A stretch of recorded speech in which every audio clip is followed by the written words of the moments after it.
देख, तू भले ही हमें पराया समझे, हम तेरा साया है साया, तेरे से दूर नहीं जा सकते। अरे यार, जब सारी मस्ती मजा साथ मिलकर लूट सकते हैं, फिर ऐसे हाल में तुझे अकेला कैसे छोड़ सकते हैं? देखो यार, ये मेरी लड़ाई है और इसे मैं अकेले ही लड़ूंगा। अच्छा, दोस्ती की निभानी तो पड़ेगी। यहाँ बहुत ठंड है, तुम लोग जाओ यहाँ से। तू फिक्र मत कर, ठंड का इलाज है हमारे पास। बस थोड़ी सी अंदर और गर्मी आ जाएगी। गुजरात में पीने की सजा पता है ना, जिंदगी भर जेल में चक्की पीसनी पड़ेगी। है? चाय पीने पर जेल क्यों होगी? चाय? हाँ? तुझे लगा कि वो, अरे भाई इतने बुरे भी नहीं दिखते यार। तू ना रुक। अरे वैसे स्वेटर जच रहा है तेरे पे। जो बहुत दिल से बनाए नैना भाभी ने। चुप रहो यार, है ना, सिर्फ मेरी एक दोस्त है और मैंने उसके दिल तोड़ दिया और अब वो मेरी माफी भी नहीं स्वीकार रही है। फिक्र मत कर यार, तू जो ये तपस्या कर रहा है ना, उससे इतनी ठंड में भी ना उसका दिल ऐसे पिघल जाएगा। तेरी जागते रहो, जागते रहो, जागते रहो। होशियार। ठंडी नहीं कि बंदर की टोपी पहननी पड़े। ये दोनों इतने छोटे चौकीदार हमारी रक्षा करेंगे? अरे समझ में नहीं आ रहा। जागते रहो, जागते रहो, जागते रहो, जाग बे। अरे यार वाह, बहुत टाइम बाद तेरे चेहरे में स्माइल देखी आज। अरे चल चल चल चल चल, फटाक से नैना को दिखाते, 2 मिनट में माफ कर देगी। हाँ। तुम लोग नाटक मत करो यार, अभी तो सिर्फ नैना को सॉरी बोलना है। ऐसा करेंगे ना तो पूरे शहर को सॉरी बोलना पड़ेगा। हाँ फिर चल घर चलते हैं, ठंड पड़ रही है, तबीयत खराब हो जाए कहाँ कहाँ। कल नैना को 2 एक्स्ट्रा सॉरी बोल देना। हाँ? नहीं यार, घर जाके भी मुझे कहाँ चैन आने वाला। जब तक उसे सॉरी नहीं कह देता तब तक मैं यहीं खड़ा रहूंगा। तुम लोग को जाना है तो जा सकते हो। अब बस भी कर तू यार। प्यार में प्रेमी लोग जागते हैं और हम है कि दोस्त के प्यार के लिए जागेंगे। हाँ जागेंगे, क्या हो गया? जागते रहो, जागो, जागते रहो, होशियार, जागते रहो। होशियार।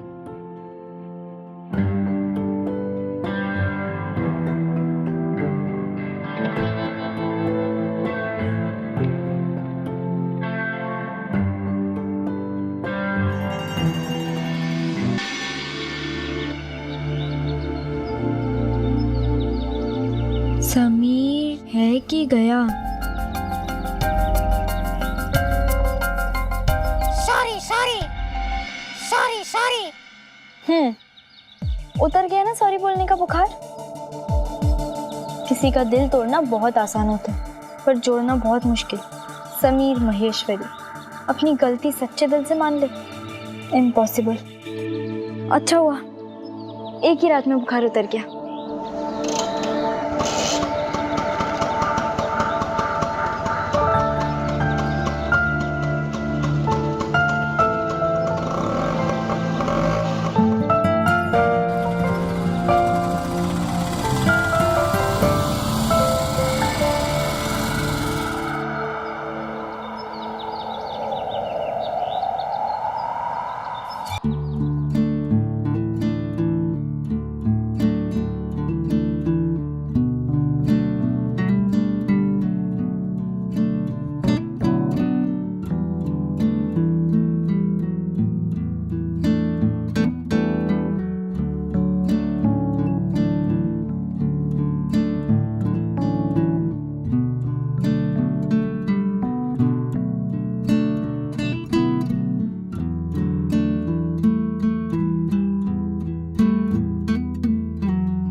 चाचा जी आप? कल रात को इस घर में बहुत कुछ हो गया था, लेकिन तुम बिल्कुल चिंता मत करना। तुम्हें पूछा कि शादी के लिए कुछ भी चाहिए हो ना, मुझे बोलना, मैं तुलवा दूंगा। बिल्कुल झिझकना मत। मुझे कुछ नहीं चाहिए। लेकिन मैं तो देना चाहता हूं ना। पूजा और प्रीति केवल मेरी बेटियां नहीं हैं, मेरी 3 बेटियां हैं और तीसरी और सबसे प्यारी बेटी तुम हो। इसलिए दिल कभी छोटा मत करना। मैं जानती हूँ। राकेश भैया ने तुम्हारी शादी के बारे में गुस्से में जो कुछ भी कहा उससे दिल पे कभी मत लेना। पर चाचा जी, बेटियों की शादी में दहेज क्यों देना होता है? बेटियों की शादी खुशी के मौके की बजाय बोझ क्यों बन जाती है? ऐसा कतई नहीं है। इनफैक्ट बेटी की शादी तो एक बाप के लिए सबसे बड़ी खुशी का मौका होता है। और दहेज कुछ नहीं होता, एक पिता की तरफ से अपनी बेटी को बस प्यार का तोहफा। हमारे समाज में एक बेटे को तो पिता की तरफ से बंगला, पैसा, सब कुछ मिल जाता है, लेकिन एक बेटी को हम कुछ तोहफे और ढेर सारी यादों के साथ अदा कर देते हैं। तो फिर ये दहेज की चिंता क्यों? कुछ लोगों ने इस प्रथा को बदनाम कर दिया है। जबरदस्ती मांगा हुआ दहेज तो गलत होता है, लेकिन प्यार से दिया हुआ तोहफा, इसमें कोई बुराई नहीं है। और अगर मैं शादी ना करूं तो? ऐसा बिल्कुल नहीं हो सकता। तुम्हारी आंखों में बहुत सारा प्यार देखता हूं मैं। तुम्हारी शादी जरूर होगी। मेरी गुड़िया के लिए सपनों का राजकुमार आएगा, लेकिन सबसे पहले पढ़ाई पे ध्यान दो। लड़का हो या लड़की, विद्या के बिना कोई आगे नहीं बढ़ सकता। आनंद, आनंद,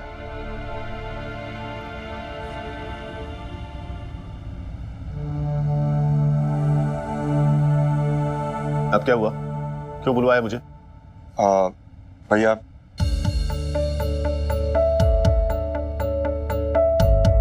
ये पैसे रख लीजिए, पूजा की शादी के लिए कोई गिफ्ट ले लीजिएगा।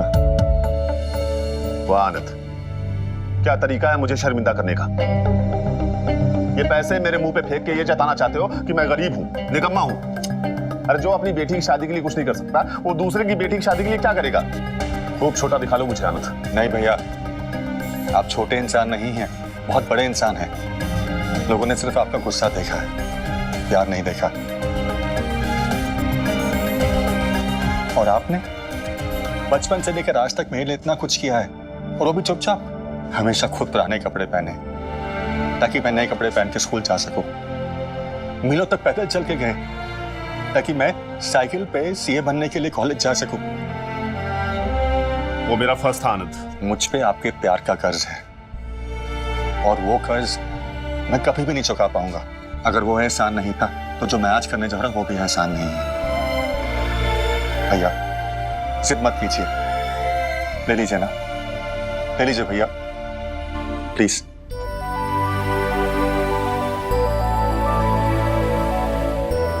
हाँ ठीक है, तुम्हारा मन रखने के लिए ले लेता हूं पैसे, पर ये कोई एहसान नहीं है।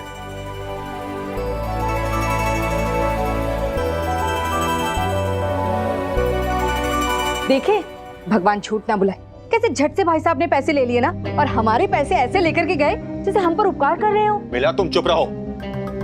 ये दो भाइयों का आपस का मामला है, और एक बात कान खोल सुन लो, ये बात किसी को पता चली तो मुझसे बुरा कोई नहीं होगा।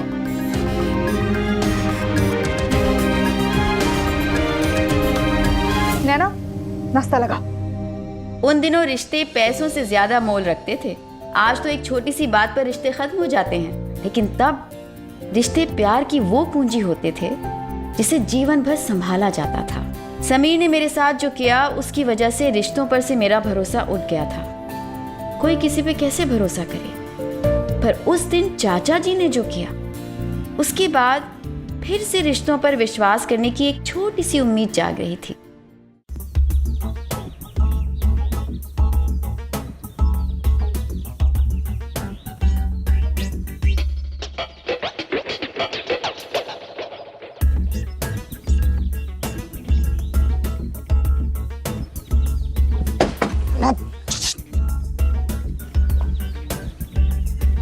इलेक्ट्रॉनिक बंद कर बाबू।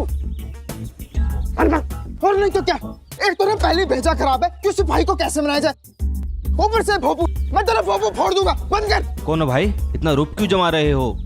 ये बका बंद कर, कटला आएगा, चल जल्दी चल। क्या है? नहीं, स्पीकर को चलने दो, बल्कि इस स्पीकर को अब हम चलाएंगे।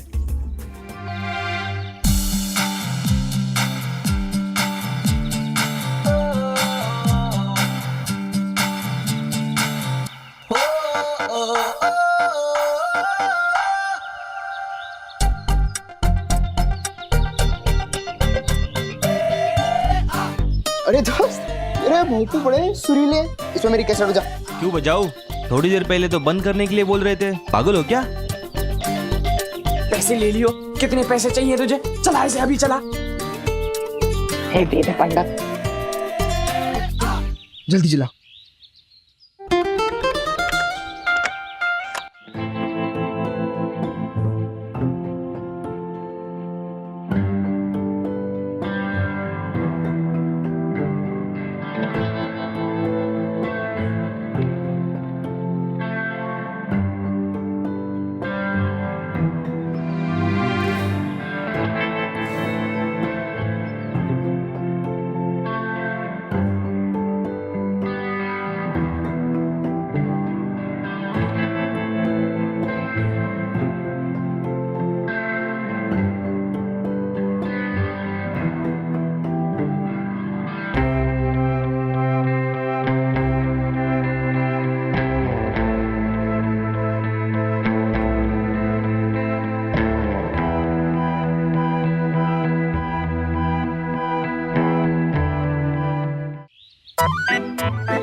वाह यार, इस दासू आइडिया से ना आंसू आ जाएंगे नैना के नैनों में।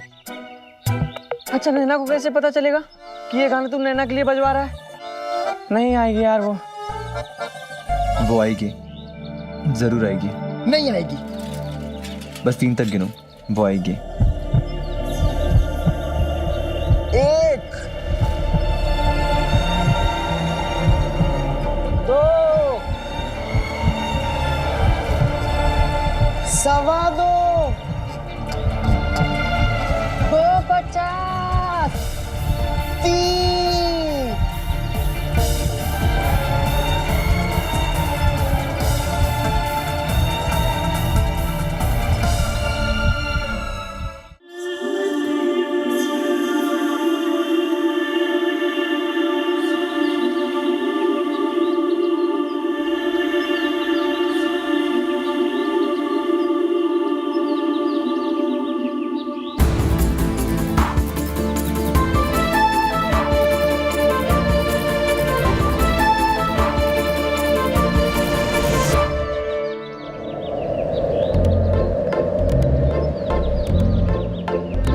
ये उन दिनों की बात है जब इश्क सच्चा हुआ करता था।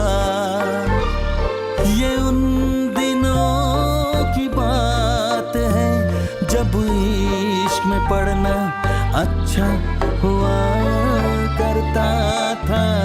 ये उन दिनों की बात है। समीर भाई, मेरी बात सुन, मैं सही कह रहा हूँ, बहुत तगड़ी विकेट है, कैसी भी घूंघरी फेंक ले, ये आउट होने वाली नहीं है। प्यार का दूसरा नाम है इंतजार। मेरे नाना जी अक्सर कहते थे कि भगवान जब एक दरवाजा बंद करते हैं तो दूसरा खोल देते हैं, पर मेरी एक गलती ने नैना के दिल के दरवाजे को हमेशा के लिए ऐसे बंद कर दिया था कि माफी की दस्तक तक उसको सुनाई नहीं पड़ती थी। पर नाना जी ये भी कहते थे कि हिम्मत मर्दा तो मदद खुदा। तो बस मैंने फिर से हिम्मत जुटा ली नैना के दिल पे दस्तक देने के लिए, क्योंकि प्यार में 99% हिम्मत हो तो 100% मोहब्बत जीत ही जाती है।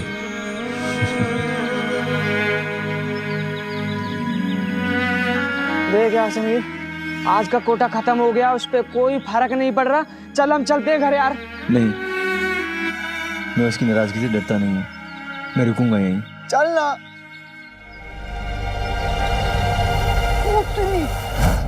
नैना ने सफारी शूट को बोल दिया कि हम नीचे खड़े हैं, चल चलते हैं। अरे खड़ू सखड़ों में पीटने के इरादे से आ रहा है, चल ना। चल चल। अगर नैना यही चाहती है ना, तो मैं भागूंगा नहीं यहाँ से। अरे क्या कर रहे हो मुन्ना पंडित?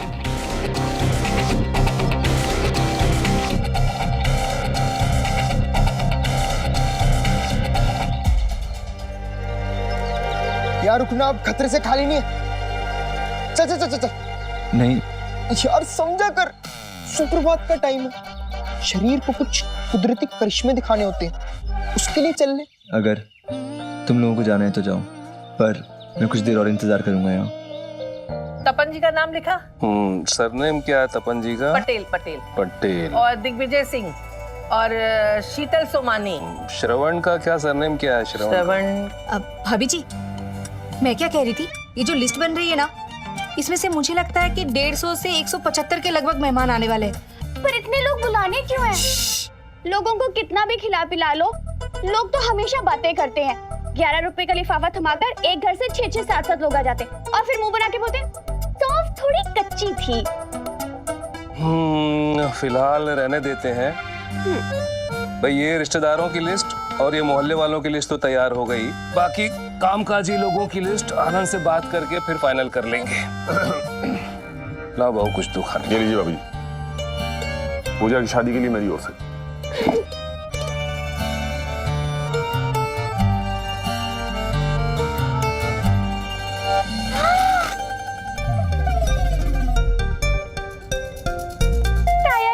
अब इससे ज्यादा की उम्मीद मत रखना मुझसे।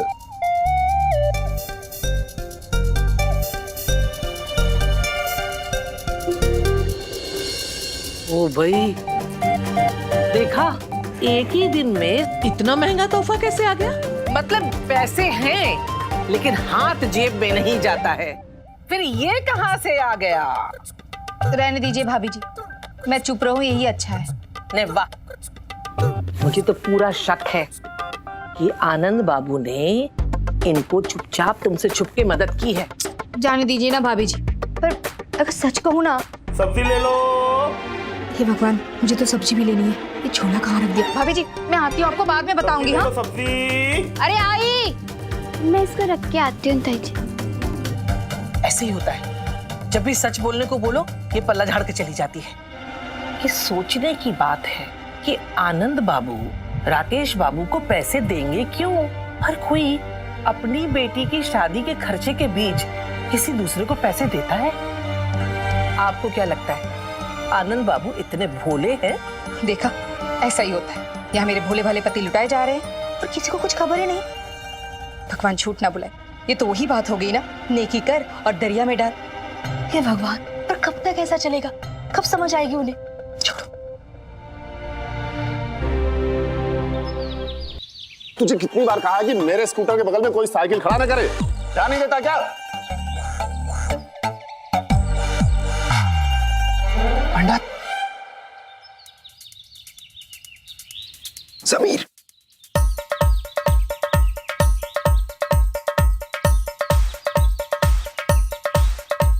जा जा कर दे धुलाई।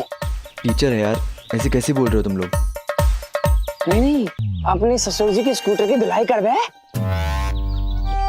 वो मेरे ससुर जी नहीं है और नैना सिर्फ मेरी दोस्त है, और मुझे कोई धुलाई करने का शौक नहीं है। चुपचाप खड़े रहो।